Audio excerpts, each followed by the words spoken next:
Is the president's leverage over Iran dwindling right along with our weapons supply? That is the question today. As the Washington Post reports, the Pentagon is ordering U.S. defense manufacturers to rapidly escalate production of weapons, including high-end air defense interceptors and long-range missiles that have been running low because of the war. At the same time, Iran has issued a sweeping set of demands just to reopen the Strait of Hormuz. That includes lifting the U.S. blockade, paying war reparations, and releasing frozen Iranian assets. It is worth noting these demands just weeks ago were attached to nuclear negotiations, not the Strait, which was open and free before Trump's war. I want to bring in MS Now Pentagon reporter Priya Sridhar and retired Lieutenant General Mark Hertling, former Commanding General of U.S. Army Europe, and an MS Now military analyst. It is good to see you both. Priya, first, just how dire is the situation with the weapons stockpiles?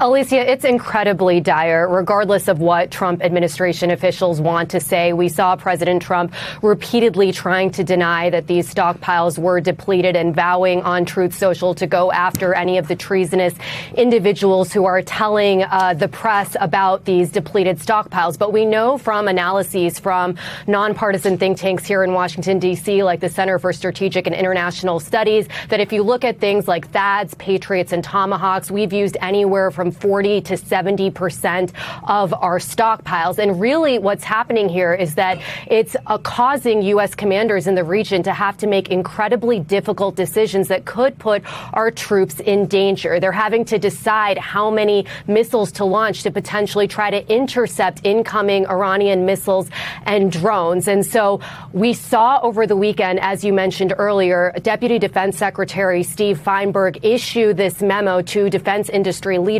telling them that, listen, the timelines here when it comes to rebuilding and replenishing our weapons is not fast enough. So you have 21 days to figure out a way to try to replenish these supplies in a faster manner. But we know, Alicia, that they're incredibly expensive and they typically take anywhere from 1 to 5 years to complete. General, this has been an ongoing issue. You had the president on Sunday telling Axios the U.S. is, quote, low-keying it with Iran. I don't know what that means. He also said they are semi-negotiating with them. I also don't know what it means to semi-negotiate. I think what was notable was he didn't threaten to attack Iran again, as he usually does. I want to play you some of what we heard from the vice president over the weekend. I try to remind people that we're really in the middle of the game here. This thing is not over. It's obviously not at the beginning. We're in the middle of the game, and we're applying a whole host of tools, diplomatic, economic, military tools, to ensure that we get the best outcome for the American people. I feel quite confident we will get there, but we're still a bit in the middle of the game. General Hertling, what does that mean? Yeah, Alicia, you're confused as much as I am with some of the terms they're using. But if you don't mind, I'd like to start off by just congratulating Priya on her article. This was one of the finer pieces that I've read. And many of us in the military have been concerned about the use of this kind of precision weapon over the last 5 months for a very long time. When you talk about being in the middle of the game, and the vice president talks about the use of economic and information and diplomatic tools as well as the military, that will come as a surprise to a lot of people, because, as you know, that's what we've been talking about the government should have been using from the very beginning, and they haven't. They're in the middle of the game now, and truthfully, based on the article that Priya wrote and what many of us know, the president's options have been reduced because of this expenditure of different ammunitions, the precision ammunitions. And, having the Deputy Secretary of Defense writing a letter to various defense industries and saying, produce more and give me the options within 21 days is just ludicrous. As Priya just said, the weapons that we're talking about are not bullets, they are not artillery rounds that can be mass produced. These are precision weapons that require an extremely complex supply chain, very different material, rocket motors, GPS guidance systems, and it does take several months or years to build these. And the president has said many times, that he's ordered new plants being made, and the plants that make these rounds are going up. They're not. I've checked the defense industry. There are no new plants being established, and you can't just increase a production line of some of these precision weapons just because you tell them to do it. This takes an industrial base redesign, and it's going to take years to do it. Priya, I have less than a minute left, but I am very confused by the vice president saying we are in the middle of this, especially since it keeps feeling like one step forward, two steps back, especially the fact that the Iranians are now using the Strait of Hormuz no longer to negotiate over denuclearization, but rather to ask for a whole series of things that they want separate and aside from that. We are now 5.5 months in. Are we in a worse position than when we started? Well, Alicia, the Iranians are watching what's happening to our stockpile and our military very closely, and they clearly feel like they are in a more powerful position, or else they wouldn't be making these demands that we haven't seen them make at all over the last 5 months. They're very well aware how low our stockpiles are. They're very well aware that our military has been stretched thin, and I think you're seeing that play out with the demands that they're making, and it's unclear at this point if they're even negotiating directly with the United States or through sort of our allies. And so I think that when you're watching what's happening here, it's very clear that, as Vice President Vance said, that we are in the middle, and what Trump administration officials are saying publicly and what they're saying behind closed doors are two very different things, because they know that what they're saying publicly is going to have political and economic ramifications as well right here in the United States. New this morning, a major personnel change coming inside the White House. President Trump announcing that his staff secretary, conservative lawyer Will Scharf, will soon take over as White House counsel. He'll replace a man by the name of David Warrington. You've surely seen Scharf's face before. He's a regular presence in the Oval, the guy often reading loud, handing President Trump executive orders for him to sign. And he's been in the headlines recently, too. Scharf also serves as chair of the National Capital Planning Commission that the president credits with securing approval for that $400 million ballroom project. That is, before a U.S. appeals court blocked it last week. We want to bring into the conversation New York Times correspondent Maggie Haberman. She, of course, is the co-author of the bestseller Regime Change Inside the Imperial Presidency of Donald Trump. Maggie, it's been a quiet month for you, so I appreciate you finding time to talk to me right here as we get started. What do you make of Will Scharf's appointment to White House counsel? He, like many others, is an ultimate loyalist. He is, but he also has some limits, Peter, on what he will do. One of the things we wrote about in the book, Jonathan and I did, is two issues where Will Scharf drew a line over the course of the last year and a half, where he got concerned about what could entangle this administration in legal fights that they might not be prepared for. One was about when to invoke the Insurrection Act, which is, a loaded weapon on the shelf, as is the idea of suspending habeas corpus rights for undocumented migrants. The right to due process under habeas corpus is an idea that predates the Magna Carta. It's enshrined in the Constitution. The Supreme Court has repeatedly upheld it very broadly. There was an episode that we wrote about where the president and Stephen Miller were really aggressively discussing possibly just broadly suspending these rights. But in general, Will Scharf is, as you say, he is somebody who generally believes in pretty expansive executive power. He was part of the president's team that fought for the immunity ruling at the Supreme Court, which has allowed President Trump, in President Trump's mind, to plow through all kinds of limits this term. President Trump has been very focused on people who will get him to a yes, lawyers who will get him to a yes. He is also very hard on his White House counsels, and so we will see what happens here.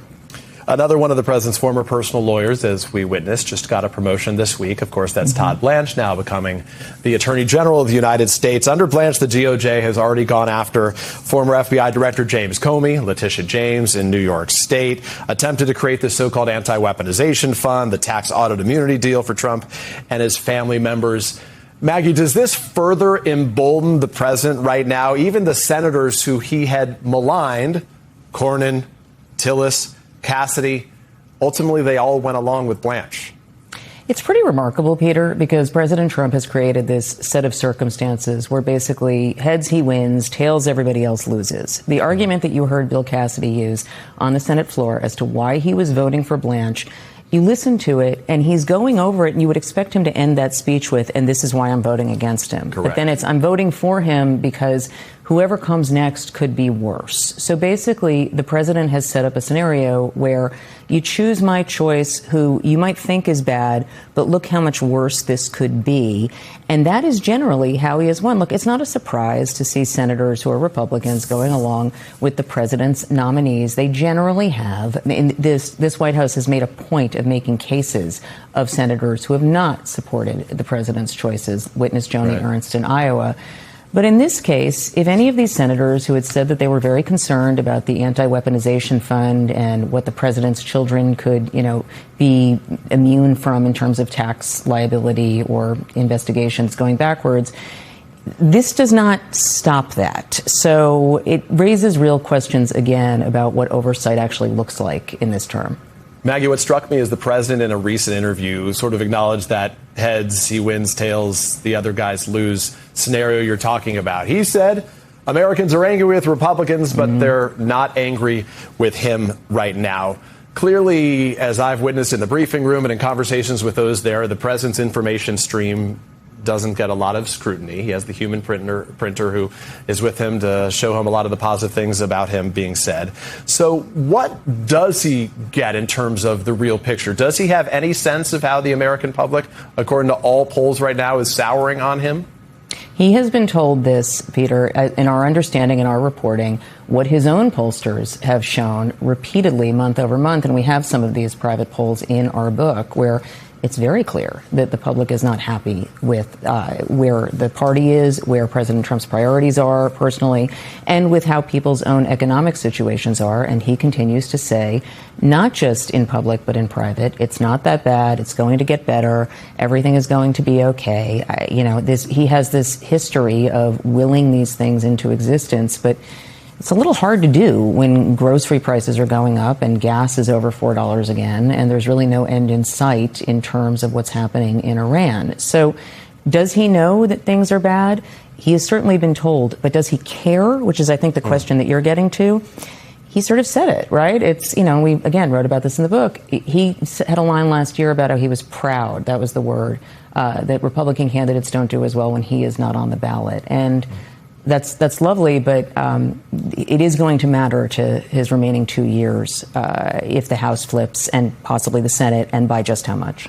Let me ask you about what we woke up to this morning. The president saying that he is now low-keying it as it relates to Iran. Right. This is very different than what we've heard from him over the course of the last several weeks, even months, where he had these big sort of brash and bombastic warnings against Iran. Now it appears he's looking to focus on more of the economic pressure for that country. But low-keying it, I mean, you and I have covered this guy for a long time. That did not sound like Trump language. What did you make when you heard that? I made of it that it affirms everything that we have all been saying, Peter, that you all have been saying on this network, that we have been reporting, that he has a couple of pretty bad options of his own making in this conflict where munitions are depleted by, levels we don't quite know exactly what, but there are specifics that we have heard and that we have reported at the Times that are not encouraging, that manufacturing is not ramping up quickly, and the economic pressure they've tried so far hasn't worked. Low-keying it, yes, this is opposite what he normally tries to do, but considering that the threats haven't worked, now saying I'm not really going to threaten you, I don't know exactly what the desire is to get from Iran here. But again, they have been pressuring them economically, and it has done nothing.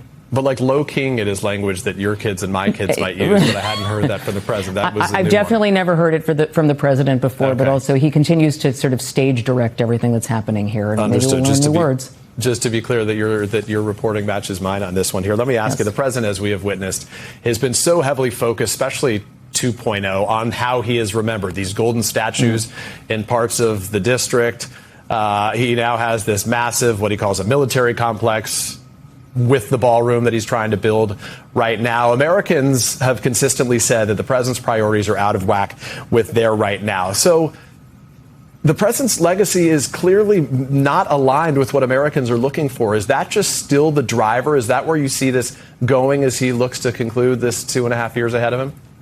I think it's hard to say what he is going to end up focusing on over the next 2 years if he cannot get his numbers up. But what does he care about for himself personally? I mean, again, this is one of the things Jonathan and I write about in the book. He is looking toward legacy, but what he considers to be legacy, Peter, is different than what a lot of presidents do. A lot of presidents look at, we will have some piece of enduring legislation, something durable that will continue, that the other party cannot undo if they come in. They've passed really one major piece of legislation. They may attempt other things going forward. He cares about these physical structures that his name can't easily be removed from, as it was before, and that is about him. That is less about the public. And I just do want to add one note on the ballroom, which, as you said, he's calling a military center or whatever. That's another case of heads he wins, tails you lose, because this was a ballroom, and now he is calling it something other than what it was intended to be in the first place to try to get it past court fights. Yeah, and to be clear, they're now shredding up the South Lawn to put in a helipad right Correct. now. So the construction continues, as it were, behind the White House. Maggie Haberman, I really appreciate you making time to talk to me. Congratulations on the book. It is an outstanding read. Nice to speak to you. My best to Jonathan as well. If the midterms don't go Trump's way this fall, is there any world in which Todd Blanche stands up to Trump if he's asked to find some fake evidence of voter fraud, or are we screwed now? We're screwed. Great. That's what I suspected. Hi again, everybody. It's 5 o'clock in the East. Quote, we're screwed. That was Ty Cobb, a White House lawyer during Donald Trump's first term, giving us some straight talk, hopefully waking everybody up, that the man who 3 hours ago was sworn in as our country's 88th Attorney General, Todd Blanche, will not be a backstop against any of Donald Trump's impulses and desires and insecurities that this democracy will likely need come the November midterm elections. In that lawyer's words, instead, quote, we are screwed. As concerning as the future integrity of our democracy is, of our elections, Blanche, now being the country's top law enforcement official, does put America's entire bedrock principle of the rule of law under threat, not just here, but around the world. Frequent guest on this show, Glenn Thrush, reporter in the New York Times, writes this, quote, Mr. Blanche's confirmation in the pre-dawn hours on Saturday was largely symbolic. As acting attorney general, he could have served indefinitely. But it represented a powerful endorsement by Congress of the philosophy that has guided him under a meddling, demanding boss, that he has a constitutional obligation to execute every lawful White House order, even if it shatters long-standing policy and rule of law norms or contradicts what he thinks is right. Already, we have seen Todd Blanche oversee an abundance of cases be brought against Donald Trump's perceived political enemies. Former director of the FBI, Jim Comey, has been indicted. The FBI is relitigating the 2020 election, trying to find voter fraud that Bill Barr says was bullshit and didn't exist.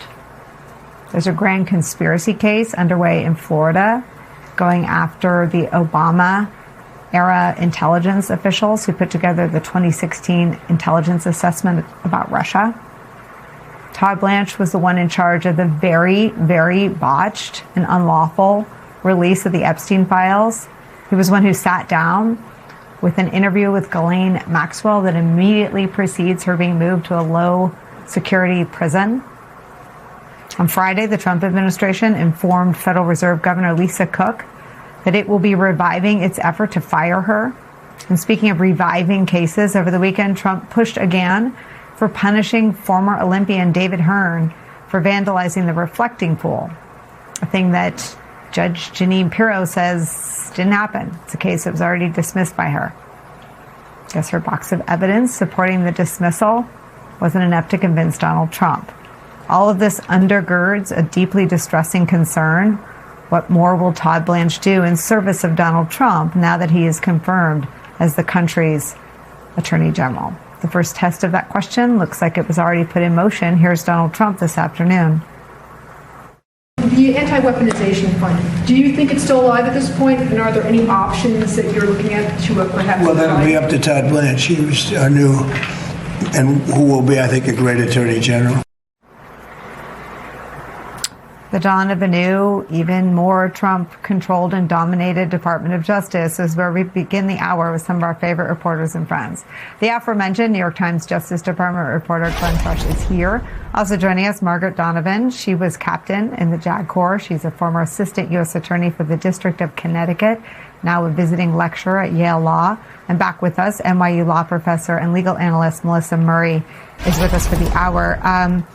Glenn, I saw some reporting that a memo went out asking DOJ employees to clap in Todd Blanche today, and that happened. Your thoughts on what the country's in for? Well, I think what's interesting about it is, let's go back to the weaponization fund question, which is interesting. Donald Trump has not gotten the memo or the two memos that Blanche signed. Actually, he only signed one of them. Which were critical in getting him the 2 votes on the Senate Judiciary Committee to even get to a floor vote. So Trump keeps reviving this issue of the anti-weaponization fund. Todd Blanche has said it's dead, wrote that in these memos. Here's the problem. Todd Blanche is the architect of Donald Trump's criminal defense strategy predicated on the unitary executive and the dominance of Article 2 of the Constitution. Okay, so when Donald Trump says it's up to Todd Blanche's entire philosophy, the thing that got him into the seat that he's currently occupying, is his belief that Donald Trump has the right to tell him whatever he wants to do. So this then becomes this like Escher, this Escher picture, this cycle of life in which Trump claims that Blanche has autonomy, but Blanche's entire philosophy is predicated on what Trump says. So the question is, what did we go through over the last 2 to 3 weeks? What has been achieved by these 3 senators who held out briefly? At the moment, based on the way that Trump was talking, I would say the jury's very much out.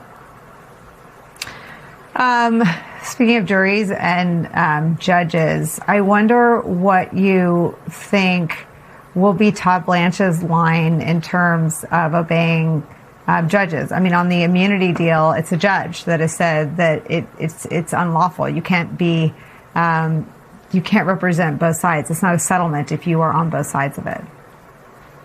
Well, I think Blanche has been all over the map on this thing, and the general tenor said during the administration started off in the first couple of weeks when then Chief of Staff Chad Mizell walked into the press room at the Department of Justice and handed us this extraordinary attack on a federal judge who was defying the administration. Blanche himself has been called out in the Obregón Garcia case of not obeying judges. There is an entire practice here of demonizing judges that don't agree with Donald Trump. Now, Blanche has, I think, his red line is legality. In Blanche's interactions with senators, both publicly and privately, that was what he established as the line of legality. And I think one of the really interesting takeaways from the confirmation process is that every time that Todd Blanche was asked if Trump was doing something that was right, his response was Trump had the right to do it. And if you saw, for instance, President Obama's recent interview, Obama says clearly, I could have done all kinds of things as president to instruct Eric Holder and the other attorney generals to do whatever I wanted them to do. I chose not to do that. So there's an acknowledgement that on the part of Obama and other critics of Blanche and Trump, that it's not so much that you have the right. You have the right to do a lot of things when you're president. It is the restraint that one shows and the respect for norms and the rule of law that has always been assumed in previous attorneys general that one can no longer assume with regard to Blanche. Margaret Donovan, I want to ask you about the legacy that he assumes the mantle with. Under his leadership of the department, since he became Deputy Attorney General, more than 16,000 DOJ employees have left the department, including a quarter of its attorneys. He's overseen the termination of hundreds of employees, including agents, attorneys, and professional staff that worked on the January 6 cases and the Mar-a-Lago investigation. He is leading a department that is, as Glenn said, isn't trying to do the right thing. The only line he drew for himself is that he hadn't done the illegal thing. I wonder your thoughts on what that means for the men and women still inside the Department of Justice and the FBI. No, I think the combination of former Attorney General Bondi's decisions and now Attorney General Blanche's decisions, I think it will be a legacy of loss and corruption. I think that what the DOJ has lost in terms of expertise and experience and principles and ethics from the people who have left those positions, that is going to take a lifetime to rebuild. The DOJ has lost credibility with the bench. The DOJ has entered into agreements like the Anti-Weaponization Fund that are illegal on their face. You know, to Glenn's point, his comment about legality being the red line, I mean, that case was filed well beyond the statute of limitations and wouldn't even pass the laugh test in any other administration. So I think that the reputation of DOJ, unfortunately, is irretrievably damaged. And to the point about, you know, Article 2 authorities and who's actually making the decisions here, as a former federal prosecutor, when you stand up in court as a prosecutor, I didn't stand there and say, I'm AUSA so-and-so and I represent President Trump or President Biden. I said I represent the United States, and that's what every federal prosecutor represents. And I think that the rank and file are trying to hold on to that.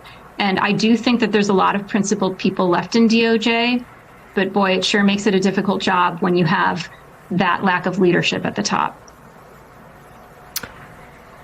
Melissa, Jack Smith said to me that his counsel for people still inside was to stay and do your job until you, you know, I think of it as Pac-Man, right? Like until you run into the wall that is Todd Blanche or any of his lieutenants, Emile Beauvais before him, calling on the department to carry out Trump's political retribution campaign, acknowledging, as Glenn and Margaret have pointed out, that he talks to Donald Trump all the time.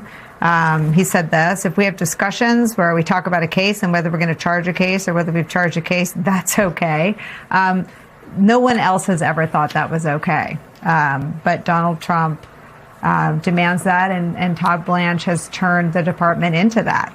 A department full of the United States of America's lawyers, right? They're not Trump's lawyers. They're not Todd Blanche's lawyers. They're the country's lawyers, and they're supposed to be used to punish enemies of this country, to punish the worst of the worst, to punish child sex traffickers and drug dealers and terrorists. And they're now being used very publicly to punish Trump's enemies. What does that do? Well, at a very real level, Nicole, it means that the Department of Justice and all of those field offices, the U.S. attorney's offices throughout the country, aren't doing the basic work of public safety if they're all occupied doing Donald Trump's bidding. And this isn't just an erosion of norms, as Glenn suggests. Like, I actually would take issue with the characterization that this unitary executive theory that gives the president the right to do anything, like that this is somehow uncontroversial or incontrovertible. It is not. I mean, having spent 2 years working on a book explaining the Constitution, having spent 10 years teaching constitutional law, this idea of the unitary executive that gives Donald Trump this unfettered power, this was something that was cooked up in a hothouse of conservative grievance that was the Reagan Department of Justice. This is not a fait accompli that was given to us by the framers. They saw an unchecked president as a true threat to democracy, as a prospect for tyranny. And they were right to think so, as we are now learning. There are significant checks on the president. We're just not observing them. And one of the reasons we're not observing them is that the Supreme Court has ratified this theory of the unitary executive. First of all, you should know that in 2021, Greenland passed a national moratorium, a national ban on all future oil exploration. Nevertheless, after Trump got elected to go back and serve a second term as president in the United States, and he started talking about forcibly taking over Greenland for some reason, a new company formed in Texas called Greenland Energy. That's not Greenland, Texas. It's Greenland as in Greenland. And Greenland Energy said they were going to drill for oil in Greenland. In June, a representative from Greenland Energy turned up in Greenland, in the part of the untouched Arctic, no roads, eastern Greenland, where these guys want to drill. And they announced to the villagers there that this company, this Texas company, had permission. They announced that they have permission They had secured the legal right to start bringing their equipment, their oil drilling equipment, to this untouched Arctic area of Greenland. After those remarks in eastern Greenland, the company later apologized and said, actually, they didn't have permits to do that. They put out a statement sort of correcting the record saying, quote, our enthusiasm for the project led us to communicate in a way that created confusion. So forget we said that. What really created confusion locally was when this happened. This is a picture of a tugboat bringing in a barge to that area of eastern Greenland. And the barge appears to contain about 12 or 15 shipping containers worth of stuff. These photos were obtained by a Danish investigative outlet called Danwatch. They show this tugboat and this barge arriving full, totally loaded, on the night of Wednesday, July 29th. Then the same tugboat and the same barge are seen leaving that same place the next morning, except this time empty. Because all of those shipping containers, all of that equipment that was on the barge heading in, they apparently left all that stuff on land. Now, the government in Greenland had said explicitly that this American oil company didn't have, quote, permission to unload anything at all, to unload anything whatsoever in Greenland. In fact, before the pictures were published showing that tugboat and barge leaving empty after apparently dropping off all that material, the minister in charge of mineral resources from the Greenland government did a local interview in Greenland in which he said he was sure, he was absolutely sure, this American oil company would never break the law and try to start this drilling project without permission.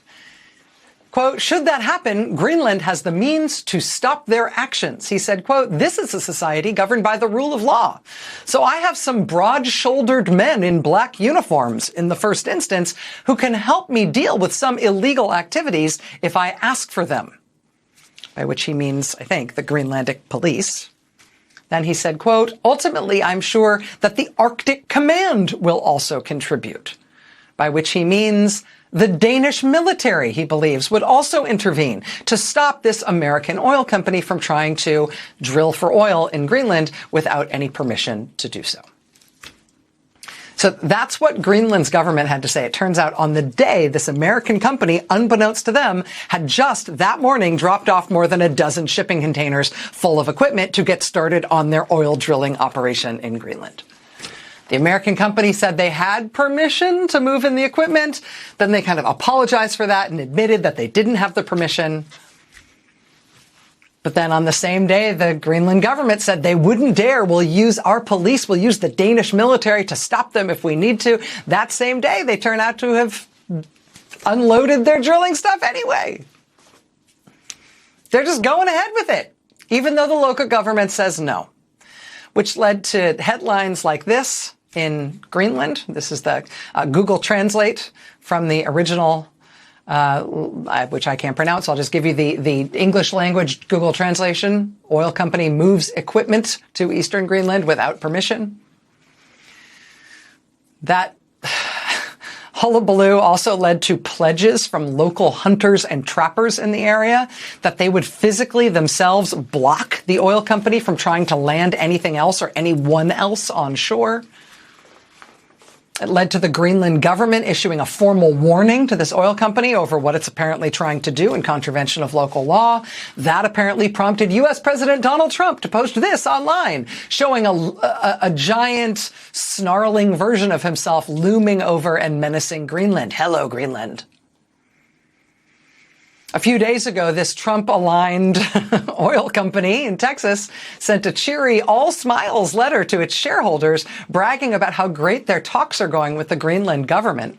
Recent high-level meetings between project leadership and Greenlandic regulatory and oversight authorities have been constructive, and we continue to be encouraged by the progress being made toward the remaining approvals required for drilling. Everything's going great. Greenland government really wants us to do this. Our talks are really constructive. Turns out that is not at all how Greenland sees it. Headline in the local news: Greenland Department of Resources to controversial U.S. oil company, forget test drilling this year. Last week, the oil company Greenland Energy Company issued a letter to its shareholders that painted a rosy picture of the future prospects for the project in northeast Greenland. In the letter, the company states that its drilling project is progressing rapidly and its management expects to be able to begin drilling before the end of the year. But if you ask decision makers in this country, such as the Minister of Foreign Affairs or the head of the Trade and Minerals Department in the Greenlandic government, according to them, there is no earthly chance of that happening. So you put all this together, this Trump-aligned oil company based in Texas saying, we're going to drill for oil in Greenland. Greenland saying, oh, no, you're not. The company going ahead and dropping off their drilling stuff anyway. Local residents saying, we'll fight tooth and nail. Local government saying, we'll use the police, we'll use the Danish military. You put it all together, kind of seems like we're invading Greenland. I mean, this company has somehow hornswoggled itself into a partnership with Dr. Phil to make what sure looks like propaganda TV shows about this heroic and exciting oil drilling project, which the government of Greenland says is illegal and they don't have permission to do it. This Trump-adjacent brand new oil company funded in large part by a major Trump billionaire donor. They sometimes admit that they have no permission to be doing what they're doing in Greenland, but they've still gone ahead with it anyway.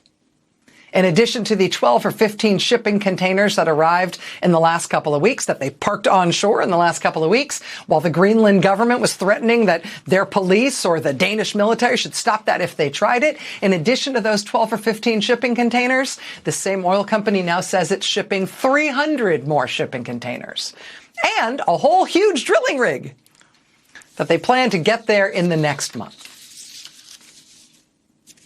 So, honestly, is this how we invade Greenland? With Dr. Phil doing a ride-along like he did with ICE? All because a Trump donor billionaire says he needs to drill this oil, and who cares what this little country says? And by the way, wouldn't I like to help promote Dr. Phil's TV show about this? The nearest towns to where this is happening, and in fact towns all over Greenland, have been protesting ever since it emerged that this is the way this is going to go down. For the closest locals, I kid you not, the local musk ox hunters are saying that they may use their dinghies, their hunting boats, to blockade the fjord. They'll use anything they can get their hands off to fight off this oil company if it really does try to set up on their coast. This weekend in Denmark, which controls Greenland and defends it, residents of Copenhagen formed a kayak flotilla around the city of Copenhagen, all carrying Greenland flags. Their way of peacefully protesting against the United States of America menacing Greenland in this way. Donald Trump's war in Iran is a disaster. The only outcome of it thus far that's measurable is thousands of people dead. Iran in control of the Strait of Hormuz. We're basically out of anti-aircraft and long-range munitions, and to no effect because we've still lost this war. Losing this war handily shows adversaries like Russia and China just how long we can go in a war before we start running out of the munitions we need to be able to sustain combat operations and protect ourselves and our allies. The disastrous war that Trump started with Iran, he started right after he invaded Venezuela and took that country's president, which had the effect of turning Venezuela into effectively an oil colony for, I would say the United States, but it appears to be an oil colony for the Trump administration, since nobody knows where the oil revenue from Venezuela is going. But it was right after that one that he started the Iran war, which apparently he thought would be easy, but it is 6 months old now, and we are losing, and it is a disaster with no end in sight.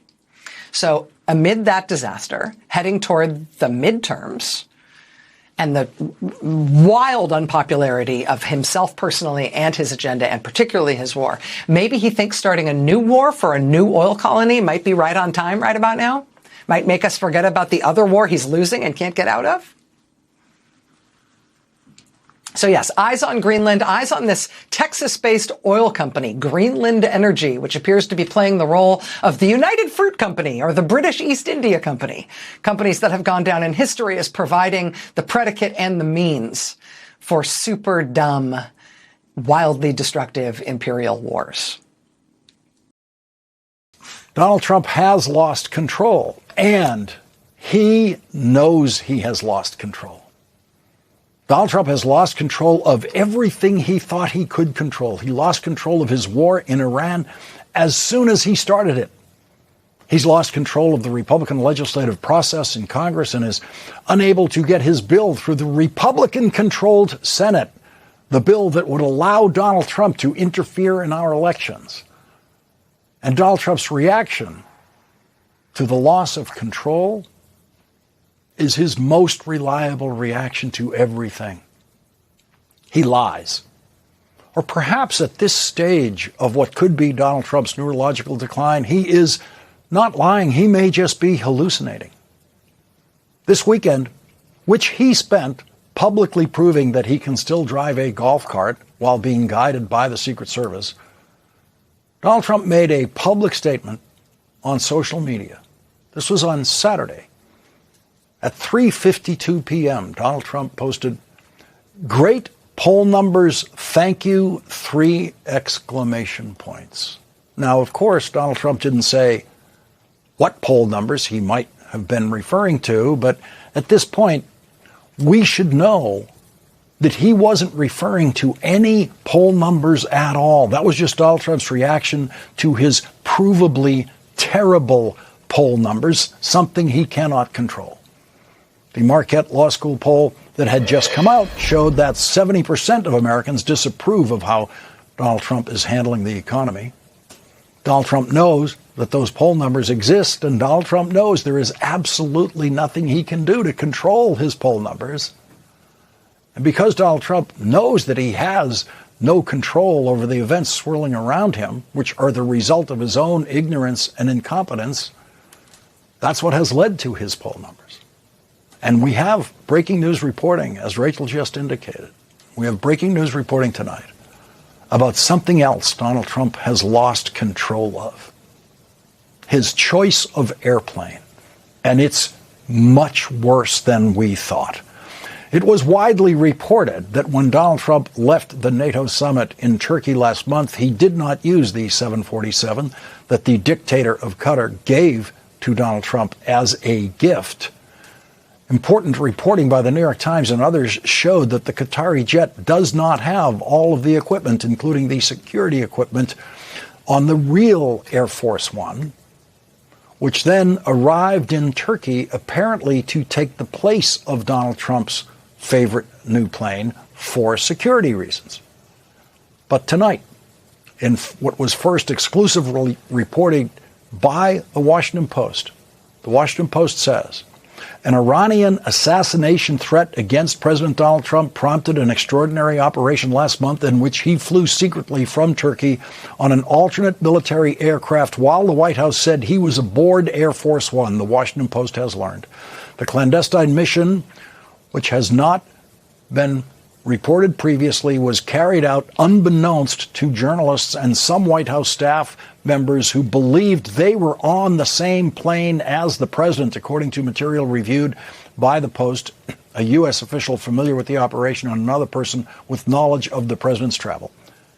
In Ankara, Trump boarded the old Air Force One jumbo jet in view of television cameras. He was secretly shuttled minutes later to a smaller plane, an Air Force C-32A, via an airport catering truck, typically used to load meals and other supplies pre-flight, according to the U.S. official and corroborating material reviewed by the Post. That made Air Force One a decoy, with media and some White House staff aboard, the official said. The operation occurred a night after U.S. forces renewed military strikes on Iran at Trump's direction following a breakdown of negotiations between Washington and Tehran. A White House spokesperson did not deny the Washington Post's reporting and instead issued a statement simply saying as the president has said recently, there are many enemies of America who have their sights on him, and we use every tool at our disposal to address those threats. There are many, many ways for Donald Trump to experience just how much control he does not have. Every day that the Senate is in session, the Republican leader of the Senate refuses to even attempt a vote on the legislation that Donald Trump calls the SAVE Act, that Donald Trump wants to pass, that would give him the ability to interfere in our elections. And every once in a while, Donald Trump issues a threatening social media post about passing that legislation in the Senate, and then he does absolutely nothing because Donald Trump cannot control the Republican Senate to give him everything he wants legislatively. And just imagine tonight what a loss of control Donald Trump must have been feeling in Turkey when he was told that he not only could not fly on the Qatari jet that he illegally accepted as a gift from a dictator, but he could not fly on Air Force One. The Washington Post reports numerous people participated in the deception, some unwittingly, and journalists who thought they were traveling with the president aboard the Legacy Air Force One were not notified that he had changed aircraft or made aware of the extent of the threat on Air Force One, the U.S. officials said. The new Air Force One jet gifted by Qatar departed Turkey first early in the evening of July 8th. Trump then boarded the Legacy blue and white Air Force One at dusk, waving goodbye on camera to exit that plane without being seen by those uninvolved in the operation.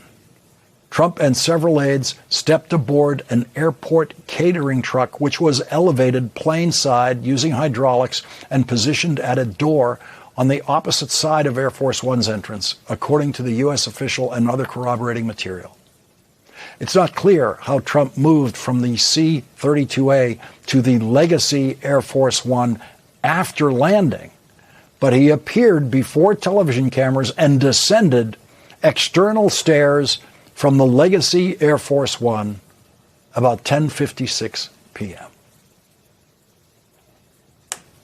And so Donald Trump had no control at all of how he traveled away from that NATO summit. No control.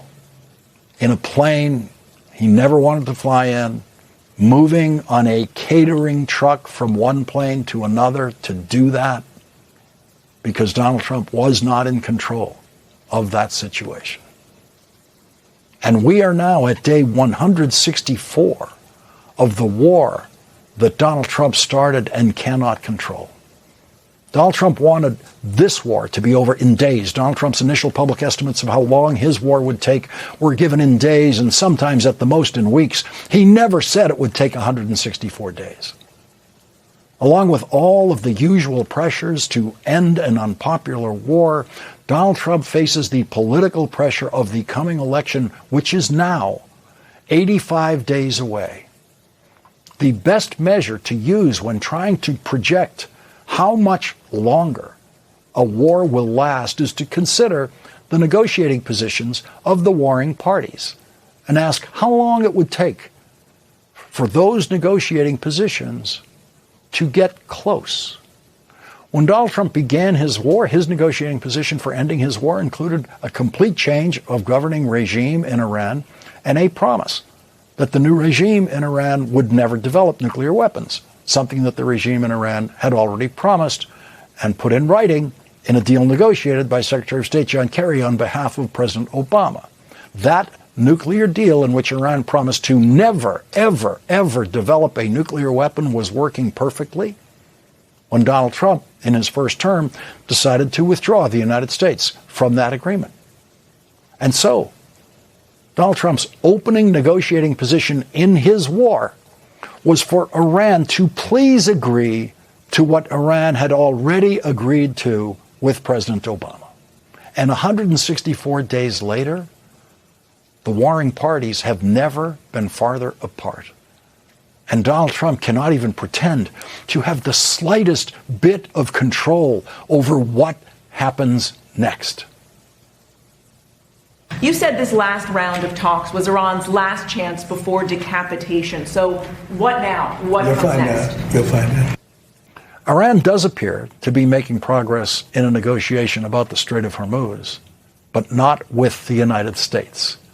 The New York Times reports Iran and Oman have been negotiating an agreement on the future management of the Strait of Hormuz, which sits between the two countries. Iran effectively closed the strait in retaliation for being attacked by the United States and Israel in February. Officials familiar with the emerging deal have said it could formalize some of Iran's claims of control over shipping in the waterway. And so, on day 164 of Donald Trump's war against Iran, Donald Trump has achieved nothing. And Iran is now closer to achieving something it has never had before: control of the Strait of Hormuz, while Donald Trump controls nothing.